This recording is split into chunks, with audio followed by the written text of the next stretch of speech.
Na década de 1930, Getúlio Vargas tentou acabar com o Papai Noel e substituiu o bom velhinho por um vovô índio, uma figura bizarra que mais parecia o Homem do Saco. Pule 3 décadas. Lá em 1963, um time do Rio jogou contra a seleção cubana num jogo apitado por Che Guevara. Essas são apenas algumas das histórias apetitosas, divertidíssimas que o nosso primeiro convidado do Bom de Papo vai contar hoje. O Thiago Gomide é historiador, professor, jornalista e soma 4 milhões de seguidores em suas redes sociais. O foco: falar sobre histórias que conectam a realidade do povo brasileiro, contar no ordinário histórias extraordinárias. Eu sou o Pedro Bom, seu companheiro nessa jornada. Sou jornalista, sou um curioso profissional e espero te guiar por aqui através de curiosidades, de causos, histórias e reflexões. Esse podcast é dedicado a quem tem a estranha mania de ter fé na vida. Seja bem-vindo. Sem mais delongas, vem aí, Thiago Gomide. Thiago Gomide, queria começar já fazendo uma pergunta que você deve ouvir muito na rua, cara. Diga Por que a história que você ensina no seu Instagram é mais divertida que a da escola, meu amigo? Ela não é mais divertida que a da escola, Pedro. O professor que está dentro de sala de aula, ele tem uma dinâmica que ele precisa seguir através de um currículo. E aí você fica muito mais engessado. O professor que está em sala de aula, ele tem a diretoria, ele tem um MEC, ele tem um livro, ele tem uma proposta educacional que foi aprovada por uma coordenadoria pedagógica. Aquele professor, ele não tem a liberdade de fazer o que eu faço nos vídeos. E mais, os vídeos, eles são de 1 minuto e 30, 2 minutos, no máximo 4 minutos, 5 minutos, mas não passa disso. E aí é diferente de você ter que gerir 40 estudantes, se for com 15 anos, 18 anos, o universo fica muito mais complicado. Então, é claro que vai ser mais divertido, mas é injusto a gente, logo desde o começo, tentar, eu sempre repito isso, comparar o que eu faço na internet, primeiro com a sala de aula e segundo com os meus colegas, as minhas colegas que estão ralando nos mais diferentes campos. Mas o teu canal, ele acaba se tornando um ponto de partida, né, para instigar as pessoas a se aprofundarem ali nos temas. Você faz vídeo de 1 minuto, de 1 minuto e meio, mas eu vejo que são conteúdos ligados diretamente à rua, né, às pessoas, à vida daquela comunidade, o que tem ali naquela rua, o que tem naquele ponto. É uma história mais próxima também, né? Sem sombra de dúvida, porque o que eu sempre proponho, Pedrão, é que eu tenho que colocar o amendoim na mesa. Eu sou o vendedor de amendoim, aquele que está no boteco. Fernanda está aqui falando que realmente na sala de aula não rola uma cervejinha, de fato. Eu sou o vendedor de amendoim. Eu coloco ali uma proposta que é para a pessoa, caso se interesse, vá atrás de uma bibliografia que costumeiramente eu também indico, mas podem seguir outras bibliografias, que a pessoa se aproprie daquele tema. Aquele tema ele não pode ser um tema isolado, longe, distante. Então, eu introduzo a pessoa para poder ver esse cantinho. Se ela tiver mais interesse, aí vai ver, vai conseguir se debruçar numa tese, numa dissertação, ou até mesmo numa obra que já foi publicada em livro, por aí vai. Perfeito. Meu amigo, a gente está aqui com um documento exclusivo, cara, ó, imaginário, Uau! certidão de nascimento do Tá na História. Obtivemos aqui no Papo Bom com exclusividade e consta aqui que nasceu no Acre esse projeto, né? O projeto começa no Acre. Queria saber como é que você foi parar no Acre e como é que foi esse piloto lá no Acre, como é que foi essa gravação em território acreano. A primeira experiência do Tá na História como projeto vai ser em Assis, mas na Itália você tem total razão, porque em Assis a gente testa as câmeras para poder utilizar o que eu chamo de metodologia do pau de selfie. Antes eu gravava com pau de selfie e é uma metodologia de parceria com as pessoas. você nem sempre tem uma câmera muito cara, mas o pau de selfie todo mundo tinha, e você conseguia administrar isso. Eh, Vamos para o Acre, porque eu vou para o Acre quando eu sou demitido do Canal Futura. Por diferentes razões, eu sou demitido do Canal Futura e vou morar no Acre para poder trabalhar. E no Acre, Uhum. conversando com minha esposa Fernanda, a gente já tinha vontade de lançar um canal. Com essa pegada de onde aconteceram as histórias, aonde as histórias aconteceram, de que maneira essas histórias aconteceram. Eis então que, a partir do Acre, aí sim, nós vamos fazer diferentes experimentos e o nome está na história, vai surgir. É ali que se dá a, a, a assinatura, como você tem aí no seu livro, do nascimento do canal.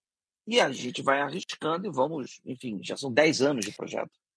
E como é que passa essa experiência no Acre, Thiago? Porque é um estado, né, que foi muito estigmatizado ao longo dos últimos anos, especialmente, né, no começo dos anos 2000 ali, virou meme na internet como sendo uma terra sem progresso, né, uma terra esquecida, mas é uma terra de uma cultura muito forte, né? Queria te ouvir um pouquinho sobre isso. Como é que passa essa experiência pelo Acre, morando lá, esse tempo que você ficou, e de que fontes você bebeu ali para surgir o projeto também? Olha, é impossível você discutir Brasil sem conhecer a Amazônia. Então, o Acre, ele é essa Amazônia pobre. Quando a gente pensa na Amazônia rica, dos grandes resorts, das grandes incursões, a gente vai principalmente para dois estados, Amazonas e Pará. São importantíssimos. Mas o Acre é aquela Amazônia esquecida, que é o que acontece também com Roraima, e de certo modo com Rondônia. Eu estou trazendo outros 3 estados aqui. O Acre, ele tem uma cultura, como esses estados, inclusive todos os estados brasileiros têm. O meu próximo livro, que vai ser lançado na Bienal, fala sobre isso, mostra essa cultura nacional sob as perspectivas diversas dos estados e de todos os estados. Nós não podemos ficar somente focados naqueles mais conhecidos, naqueles mais famosos. Então, morar no Acre me fez um cidadão melhor, me fez um cidadão mais atento ao meu país, entendendo as nossas cicatrizes, entendendo as nossas belezas nas mais diferentes entranhas. Aí você vai falar, poxa, mas você poderia ter feito isso, morado não sei aonde, não sei o quê. Eu não estou me comparando a outro, eu estou me comparando comigo.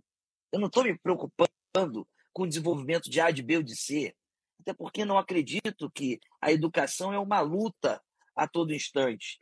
Eu estou me comparando a mim mesmo. E o Acre, para mim, foi fundamental para eu estar onde eu estou hoje. Me fez um ser humano mais sensível, mais atento, com olhares mais sociais, com pensamentos mais nacionais, de resistência, porque é uma história muito focada na resistência, seja para permanecer no país e seja para fugir do estereótipo de meme.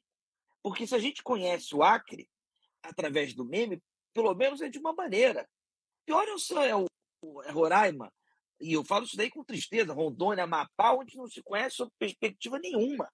Isso está errado. Não dá para a gente ser, por exemplo, nacionalista se a gente não conhece o nosso país. Então, o Acre me chacoalhou sobre diferentes aspectos, além de ser um povo extremamente generoso, muito generoso, um Estado acolhedor, portanto, e um Estado de intelectuais, de lutas intelectuais. Você pega os últimos governos, sempre vai ter alguém de referência do Acre, às vezes em cargos mais importantes do que do Rio de Janeiro, o que demonstra Sim. uma articulação nacional. Então a gente tem que parar de olhar o Acre, parar de olhar, estou falando especialmente do Acre, como Uhum. meme, porque muitas das vezes meme somos nós, que não conseguimos ter uma projeção nacional, a não ser através das belezas das quais a gente herdou. Perfeito. E a gente tem uma produção cultural muito forte, né, no norte do país ali. Esse ano a gente teve a Grande Rio até homenageando, né, o Pará, Né? trazendo grandes nomes do Pará aqui para a Avenida na Sapucaí, enfim, a própria Fafá de Belém estava por aqui, uma coisa muito importante, né? E você tem um hábito, uma mania muito curiosa de ver o extraordinário no ordinário, né? Você hoje postou um vídeo sobre o circo, falando sobre o primeiro palhaço negro, e assim é o teu conteúdo, cara. Como é que se desenvolve esse olhar de enxergar o extraordinário no ordinário, de ver numa rua largada uma história que pode ser contada, porque essa história ela demanda pesquisa, né? Não é uma coisa que a gente nasce sabendo e que é pouco divulgada até, né? Então, para ter acesso a esse portfólio, né, esse arsenal, esse arcabouço de boas histórias, imagino que demanda um trabalho danado também, né? Me conta um pouquinho sobre isso, sobre esse olhar do ordinário, do dia a dia, da pesquisa também, cara. Pedro, é, vamos por partes, né? Eu sou um pesquisador diário. Eu não deixo de pesquisar em nenhum instante. Então, eu não tenho tempo, muitas das vezes, para poder ter uma vida social da maneira que eu gostaria. Porque eu sou um pesquisador full-time. Apesar de hoje contar com a magnânima ajuda do Tiago Bandeira, que caminha comigo no Tá na História, o fardo é muito grande, porque o óbvio, aquilo que já foi registrado, todo mundo já tem. Eu gosto de mostrar aquilo que está distante, o lugar onde as pessoas não costumam enxergar a beleza, onde as pessoas não costumam enxergar que tem uma trajetória, uma história, um fundamento. E isso daí demanda infinitamente mais tempo. Eu vou trazer um exemplo clássico. É mais fácil falar de Copacabana do que falar de Honório Gurgel, sob a perspectiva histórica. É mais fácil falar de Honório Gurgel se você for retratar a violência. Não é isso que eu acho que é legal. Acho que Honório Gurgel tem uma história incrível, precisa ser tratada. Mas isso daí, por termos infinitamente menos bibliografias, isso daí acaba me demandando muito mais cruzamentos de informações para que eu entregue ao meu espectador, ao meu leitor, ao meu ouvinte, escolha o público que quiser, a informação mais fidedigna possível. Mas isso daí é preciso muito esforço. Isso me leva para o outro ponto que você levanta. Eu enxergo a vida, e aí eu não estou falando só da cidade, eu enxergo a vida como uma verdadeira maratona de brechas. O Simas fala muito disso, eu concordo com ele. A gente tem que encontrar a todos os instantes as brechas, porque viver é muito pesado também. Você tem pressões para todos os cantos, a luz, o ar-condicionado, isso tudo custa. Você mora no Rio de Janeiro, que é uma fortuna, você muitas das vezes não está com a saúde em dia. Isso tudo, e às vezes você não tem felicidade nisso, naquilo outro. Se você for sucumbido pelos problemas, você se joga. Então, o que eu proponho na minha vida é que a gente sempre se esbalde num olhar propositivo para a nossa vida. É como o Chico fala, eu adoro dançar de sapato branco na lama. A conta de luz segue sendo a maior coach sempre, né, meu amigo? A Light. Meu Pablo Marçal real, o que existe, de fato funciona, é a Light. É ela que chega e me faz acordar todo dia para ir trabalhar e pagar. Não tem saída. Pedro, não tem alternativa. As pessoas acham que você ter 2, 3, 4, 5 milhões, sei lá, de seguidores, agora a gente já está em quase 4 em todas as redes, que aí eu sou um cara que, tô com muito dinheiro. Não, definitivamente não é isso. Primeiro, que o meu nicho é educação.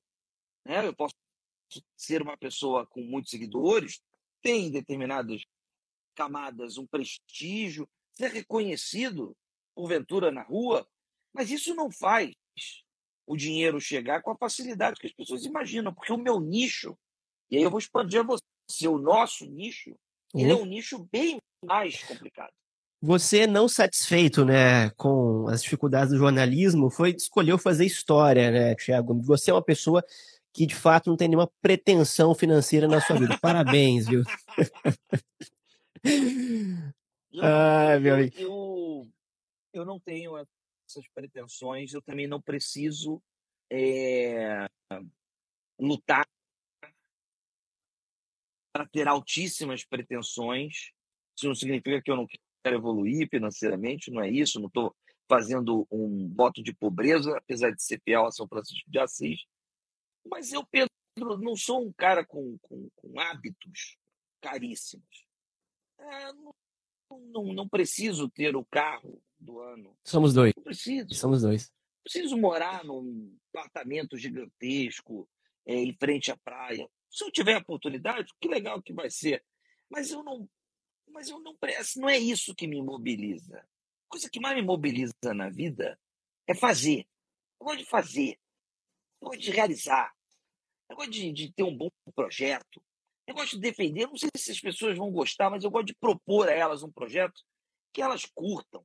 Eu gosto de escrever um livro que a pessoa vai ler com gosto.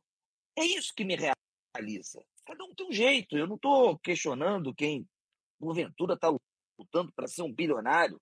Não estou. Pelo contrário, acho que essas pessoas têm o seu valor. Só que eu não tenho essa.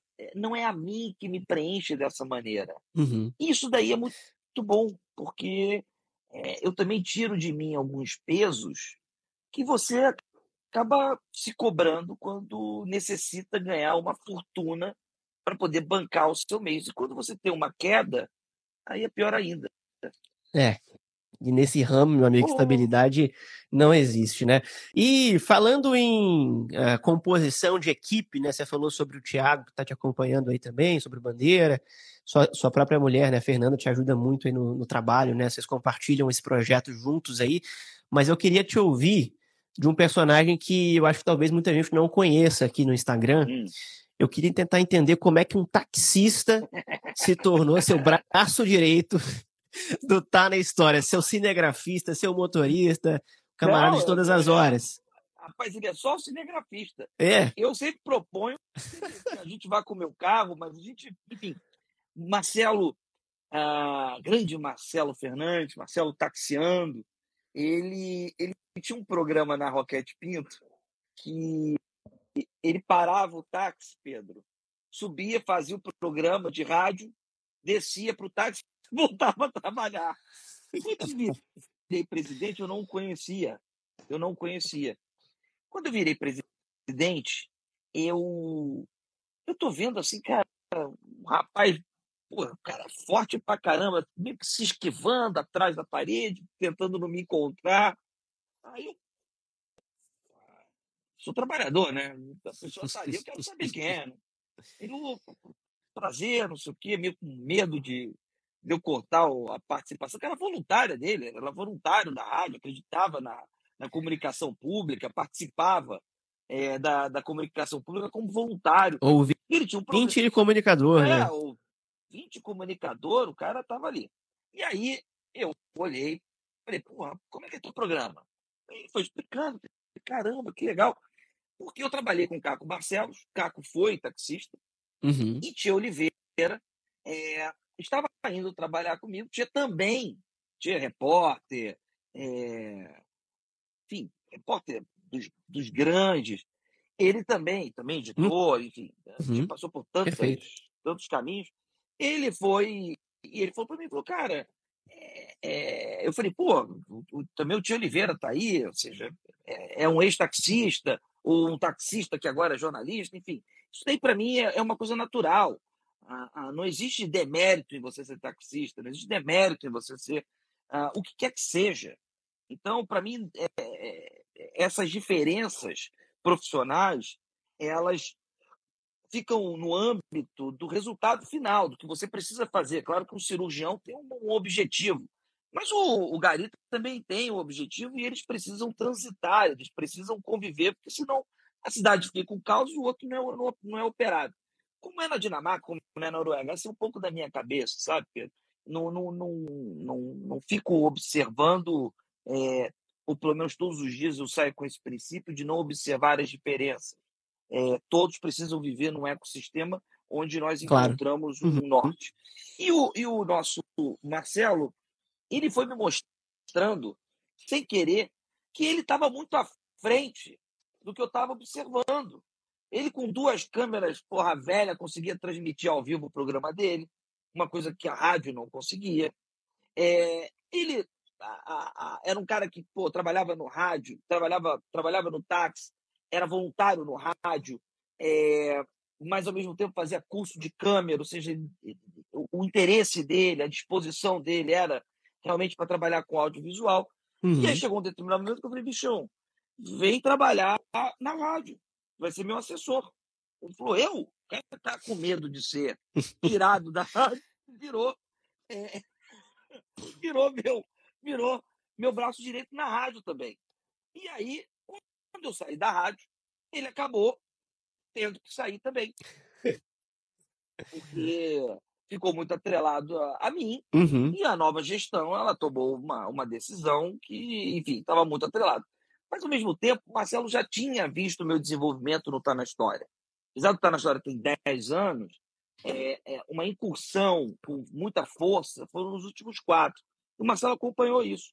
E ele continuou fazendo, mas de maneira agora bem mais profissional, a segunda câmera, ou seja, aquela câmera que está flagrando o que acontece ao meu redor. O E as pessoas, contraplano ali, o né? contraplano. E esse cara virou um super case de sucesso.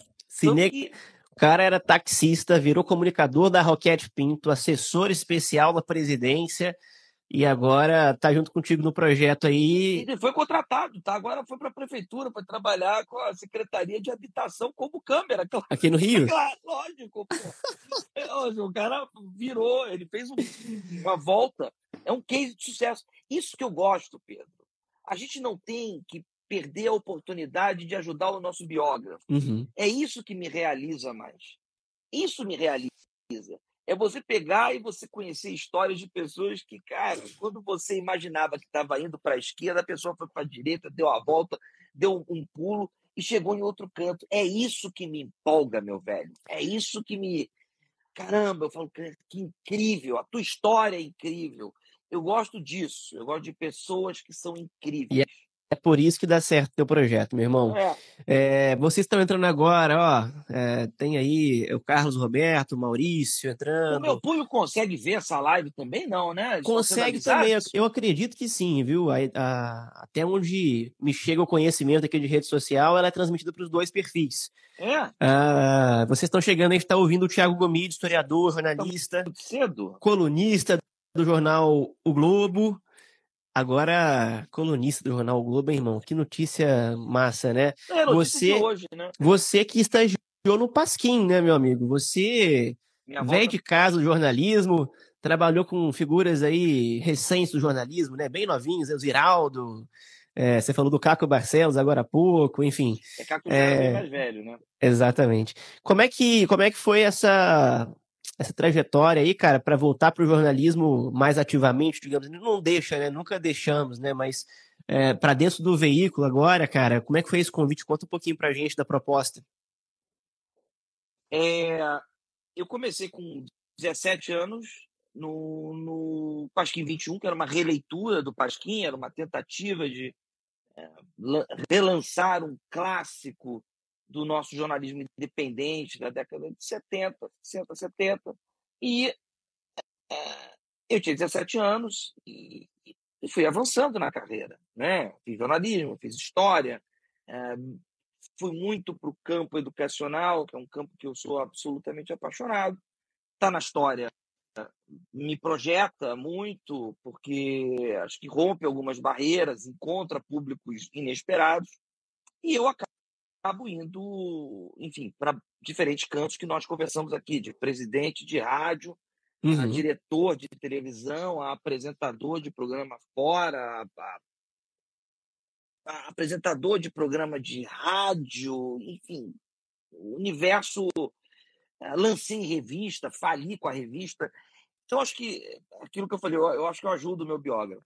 E agora, com 40 anos, eu recebo o convite, inesperado convite, de fazer parte dessa nova fase de colunistas do Globo, que é um jornal que eu acompanho, claro, não tem como você não acompanhar, o maior jornal do país.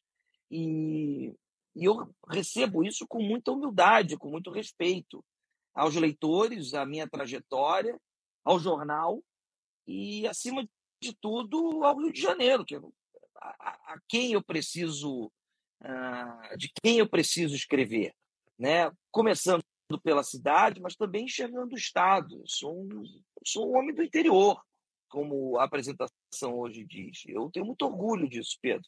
Eu sou um cara do interior. Nasci em Então, Petrópolis, né? nasci em Petrópolis e esses olhares meus, quando você fala do olhar atento, o Oswald de Andrade ele falava que era para ver a vida com os olhos livres. Significa sem ter as amarras. Uhum. E eu acho que a minha caminhada no interior, a minha caminhada no Rio de Janeiro dos anos 80, além da minha característica de vida, é enxergar sempre com os olhos livres, é sempre estar atento para os detalhes. E é isso que eu vou levar para a minha coluna no jornal, que vai ser toda sexta-feira, ou seja, ela vai ao ar no site, evidentemente, no Amanhã? portal. Amanhã é a primeira. E Amanhã é já a tem primeira. spoiler aí? Como é que é? Bem, eu sempre, eu não vou falar tudo, mas eu sempre vou trazer fatos que as pessoas cruzam na cidade, lugares. Então, amanhã, a boa parte da coluna, metade da coluna, se passa no Vaca Atolada, que é um samba Uhum. na Na Lapa. Lapa, né? E a interação com uma figura que vem falar comigo. Isso acontece muito. E aí eu vou explicar o motivo. Eu vou explicar o motivo do Rio de Janeiro não ser para amadores. A É partir bom da Lapa. saber. Eu tô há 2 anos, quase 3, tentando descobrir esses motivos aqui no É Rio de muito Janeiro, né? Isso é fácil. Você não precisa ir muito longe. Você mora em Copacabana. Você imagina só, você mora perto do Copacabana Palace, que é tratado como um grande hotel internacionalmente famoso, historicamente fundamental para o turismo brasileiro. Você não precisa ir muito longe para saber que o Rio é amador, o Rio não é para amadores. Quando um presidente da República, como Washington Luiz, ele vai encontrar uma amante, toma um tiro no Copacabana Palace e a imprensa encoberta dizendo que ele teve um problema de apendicite. Isso não acontece num lugar que amadores reinam. Isso daí é o símbolo das diferenças. Você tem a Help, que era uma boate que muito focada, a história focada na prostituição, que depois se torna um ponte cult. Marinheiros pelados são presos na praia de Copacabana, saem da Help. E quando vão para a delegacia, em Copacabana, tudo pertinho da tua casa. Então não precisa ir muito longe para entender que o Rio não é para amadores. Eles vão para a delegacia, chegam na delegacia, ninguém falava inglês. O delegado, porra, o cara tem que traduzir o que estava acontecendo. Era um cara que estava com o carro roubado. Falou, pô, fui roubado. Os caras falaram, mas antes traduz aqui o que está acontecendo. Isso é para amadores, porra. Isso não é para amadores. Copacabana é um lugar onde Zicroquetes, estoura, onde tem Galeria Alaska, onde tem um bunker embaixo da Galeria Menescal, onde você... Eu posso falar de Copacabana até amanhã de manhã. Onde o Strogonoff chega no Brasil a partir da Vogue, que é uma boate que ficava ali na Princesa Isabel. Você tem um universo para mostrar que o Rio não é para amadores. Então, você sabe que o Rio não é para amadores. Você talvez não esteja atento. E já que não é para amadores, e você está falando de estrogonofe, de delegacia, de boas histórias, vou fazer o jabá aqui, hein? Estamos com 2 livros teus aqui, o tempo é pequeno, né? E queria tentar abordar um pouquinho de cada um dos dois. 4 linhas fora das 4 linhas. Eu tô igual o Faustão, né? Naquele quadro que ele tinha no domingo, mostrando livros, né? Mas eu tô me sentindo o Faustão aqui, ó. Fora das 4 linhas. Livro excelente que traz aqui causos, como dizem lá em Minas, sobre o nosso futebol, sobre a nossa bolinha, desde criação dos clubes, como é que foi pagamento de salário no Vasco, sapo enterrado embaixo da trave. E eu queria que você falasse um pouquinho pra gente de uma dessas histórias aqui que eu acho que pouca gente ouviu falar. Qual? Que eu me diverti muito, até pesquisei mais depois de ler teu livro. Qual é? Tô até para gravar sobre isso, tá? Fala, queria que você contasse pra gente quando foi que Getúlio Vargas tentou matar o Papai Noel, meu amigo. O Rio não é para amadores. O Getúlio, com um grande apoio dos integralistas, ou seja, eram aqueles nacionalistas ao extremo. Algumas vertentes históricas vão atrelar os integralistas aos movimentos nazifascistas. E, de fato, tem muitas cores que os associam. Tá? Estou reduzindo. Eram chamados de galinhas verdes, eram extremamente nacionalistas, e nessa extremo nacionalismo, eles vão defender os integralistas sob a tutela de Plínio Salgado, enfim, de muitos outros que depois irão romper com esse movimento.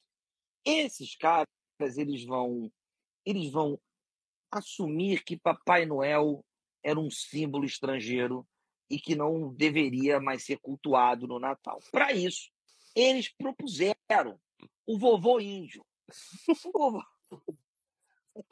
Absurdo.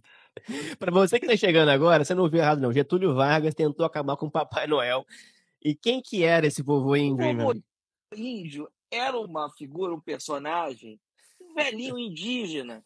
Carregava ali uma sacolinha, tinha ali um jeito.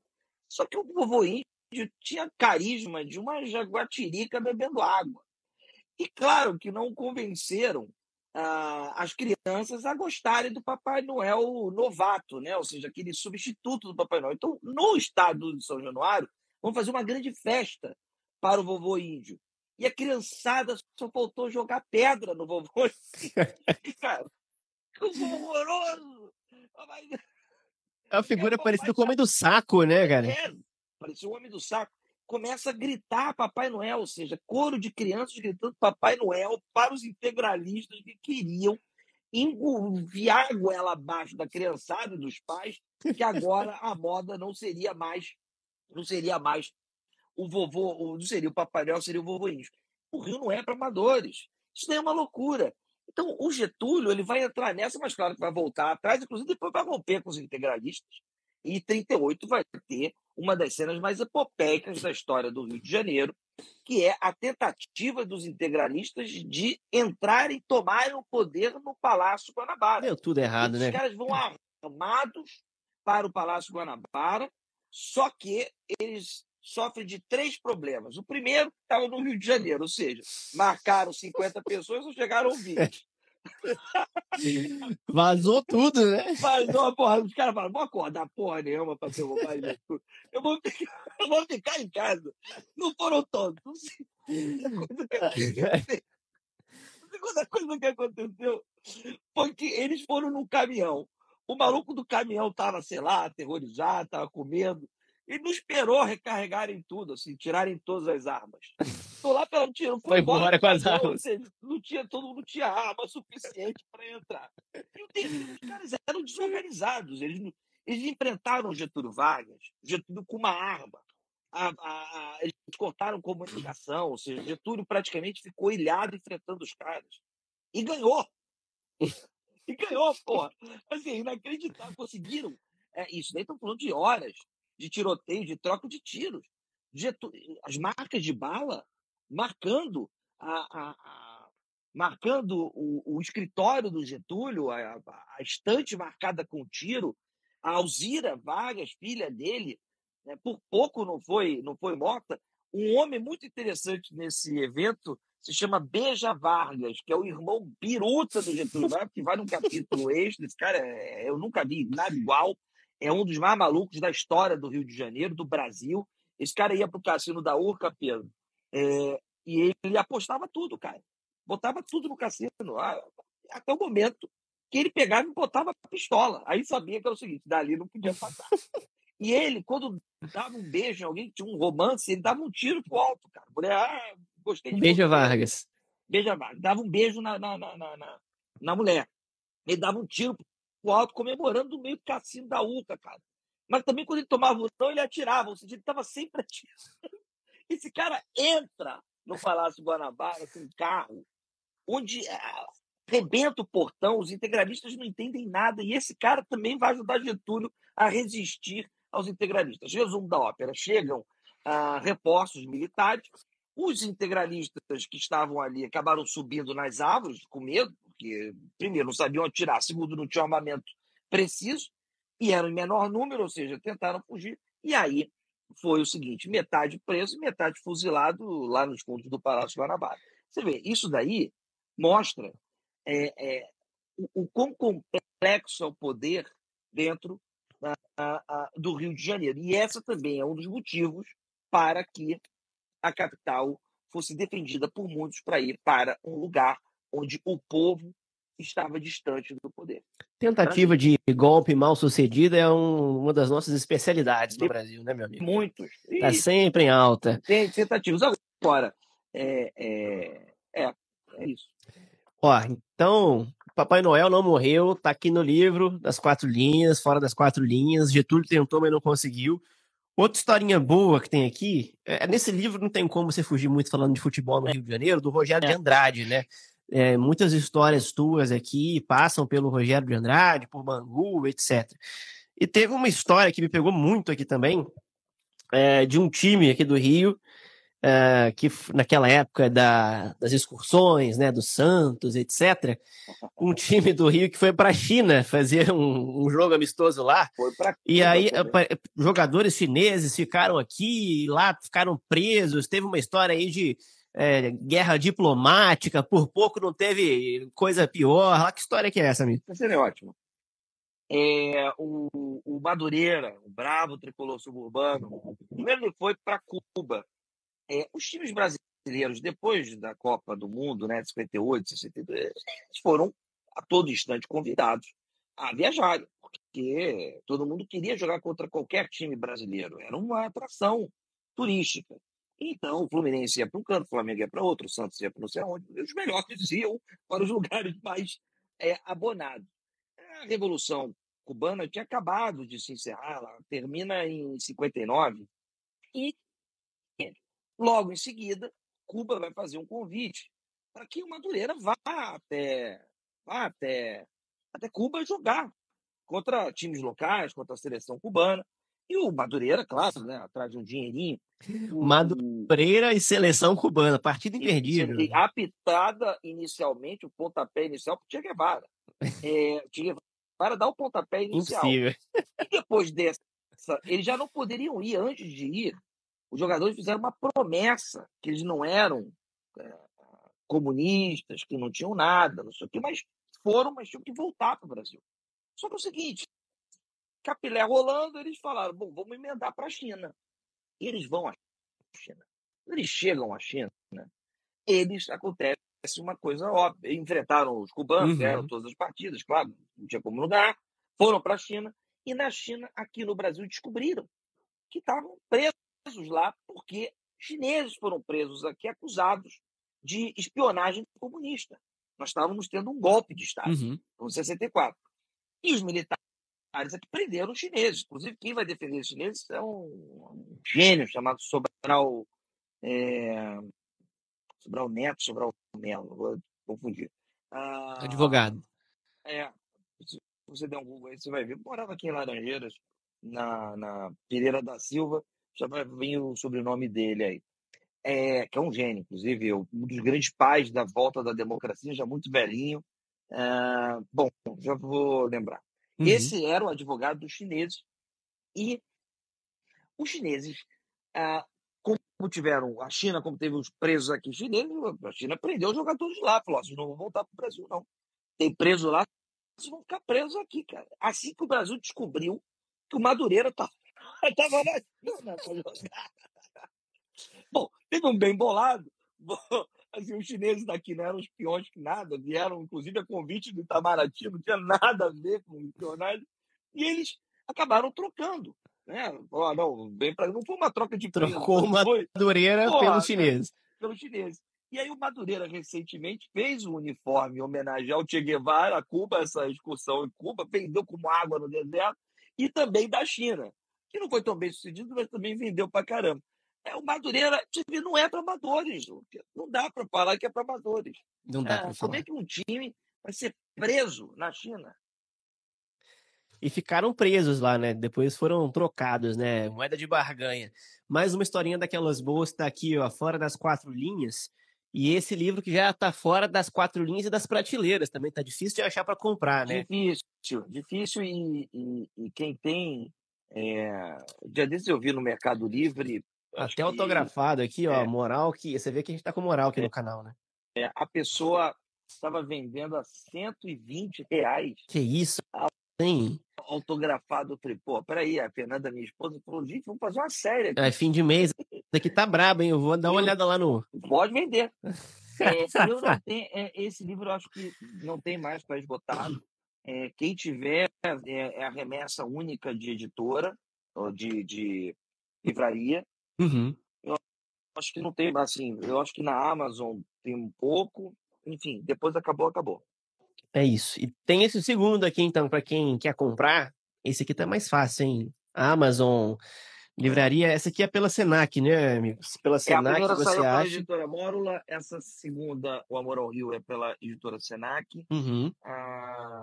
Aí tem.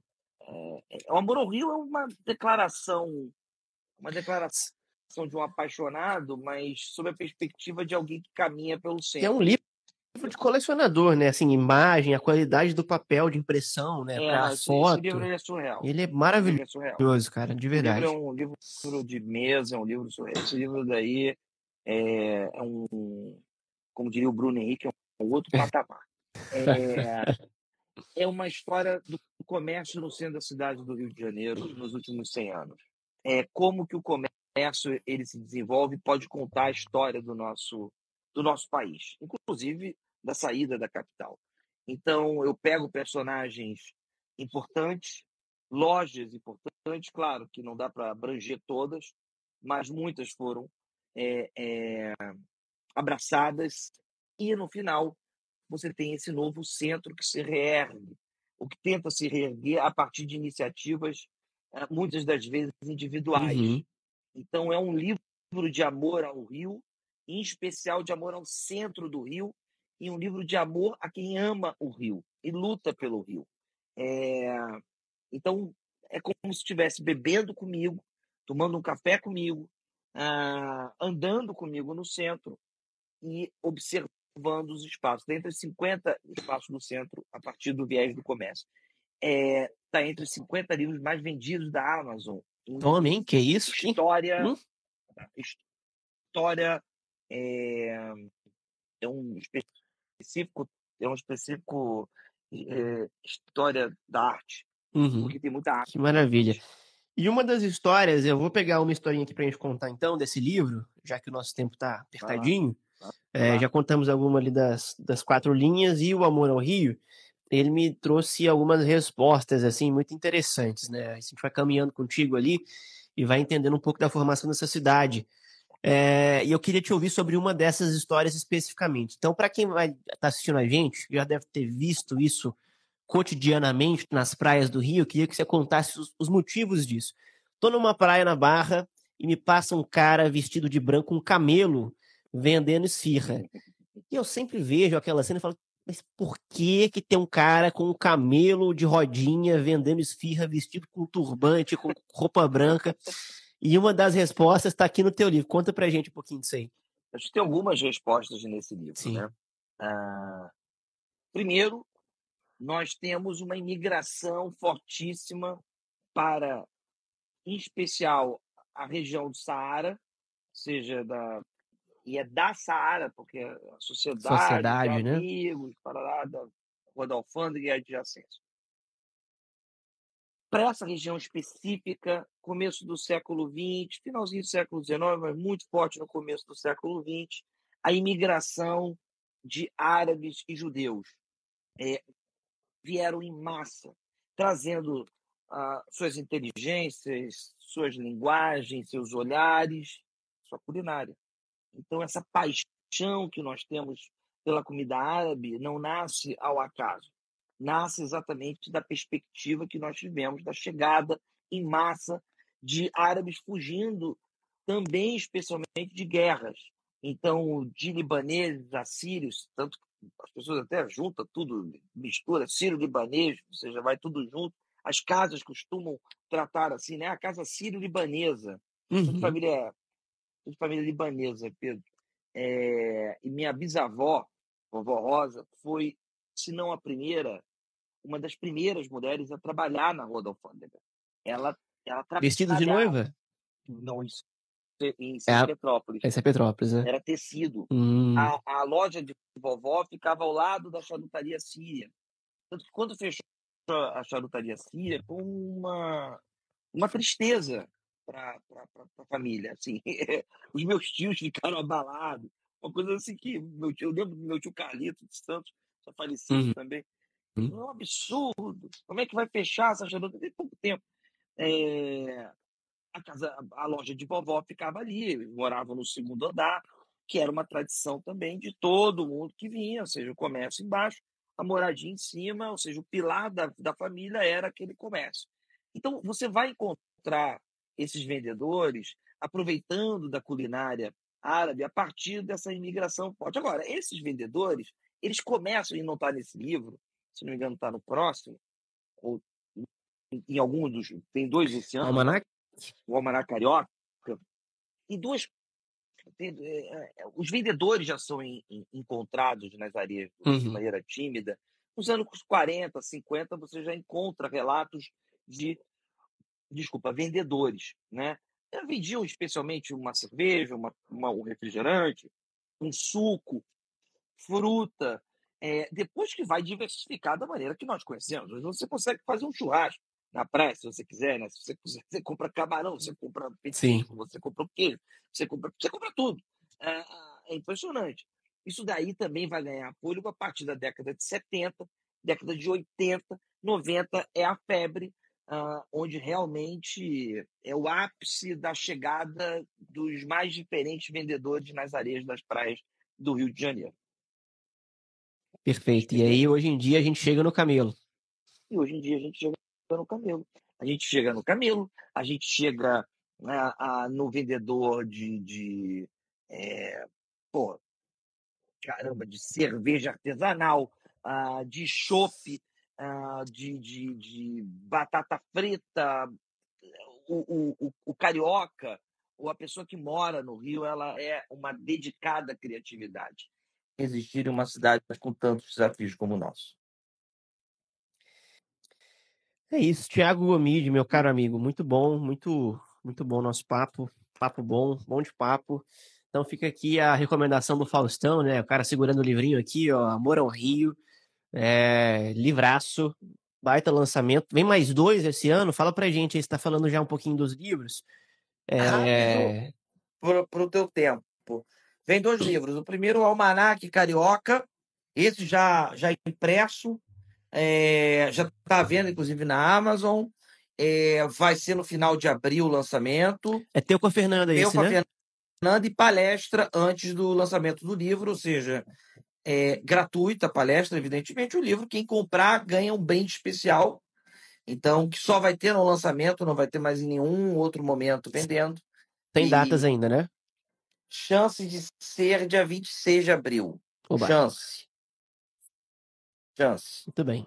É na Bienal, com também quase 100% de ser, 90 e pouco por cento, vamos ver, vai ser um grande Tá na História Brasil, que é comigo atravessando os diferentes estados, contando histórias desses estados a partir do meu viés, do jeito que eu escrevo, da maneira que eu enxergo, que é realmente essa maneira de um velho vendedor de amendoim e de uma bordadeira. Eu sou uma mistura dessas duas profissões que eu tanto admiro, porque um enfrenta o desafio de ser ignorado na noite e ele precisa convencer a partir daquele paladar, ou seja, você compra o amendoim se ele estiver bom, e as bordadeiras são diminuídas por causa do artesanato, que fora do Brasil é super valorizado e no Brasil a gente trata como algo menor, uma arte menor, e eu não acho. Muito bem. Tiago Gomide, para a gente fechar, eu sou grande admirador do nosso grande Abu Janra, né? Ele Que é que a tinha uma, vida. tinha uma arte de entrevistar que a gente ficava mais curioso com a pergunta do que com a resposta, às É. vezes, né? Conta pra gente o que é a vida para esse vendedor de amendoim, esse educador digital, esse historiador, jornalista, filho de costureira, aliás, neto, né? Seus avós, né, que costuravam. Conta pra gente um pouquinho o que é a vida. Pergunta simples. A vida, na minha concepção, é um meio de campo entre o desconhecido e a necessidade da gente não